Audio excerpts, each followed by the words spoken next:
Hello guys, ഇന്ന് നമ്മൾ ചെയ്യുന്നത് ഒരു ബീഫ് കറിയാണ്.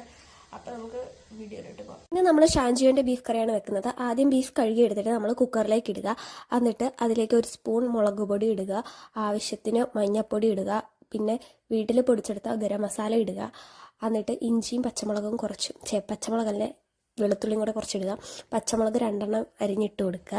അതിനുശേഷം നല്ലപോലെ മിക്സ് ചെയ്ത് കൊടുക്കുക. എന്നിട്ട് ഇതിലേക്ക് 1/4 കപ്പ് വെള്ളം കൂടെ ഒഴിച്ചു കൊടുത്ത് നല്ലപോലെ വേവിക്കുക. 4 വിസിലെങ്കിലും അടിക്കണം. അപ്പോൾ വിസിലടിക്കുന്ന നേരത്ത് നമ്മളൊരു പാനിൽ എണ്ണ ചൂടാക്കിയിട്ട് അതിലേക്ക് വെളുത്തുള്ളിയും ഇഞ്ചിയും കൂടി ഇട്ടൊന്ന് ചെറുതായിട്ട് വാട്ടിയെടുക്കുക. അതിലേക്ക് ഒരു 4 സവോള അരിഞ്ഞിട്ടതും കൂടി ഇട്ട് കൊടുത്തിട്ട് ഉപ്പും ഇട്ട് നല്ലപോലെ വാട്ടുക. എന്നിട്ടൊരു ബ്രൗൺ കളർ ആകുമ്പോൾ ഇതിലേക്ക് മുളക് പൊടിയും പിന്നെ മീറ്റ് മസാലയും കൂടെ ഇട്ടിട്ട് നല്ലപോലെ ഒന്ന് ഇളക്കി കൊടുക്കുക. നല്ലപോലെ വാടിയതിന് ശേഷം ഇതിലേക്ക് നേരത്തെ കുക്കറിൽ വേവിച്ച് വെച്ച ബീഫ് ഇട്ട് കൊടുക്കുക.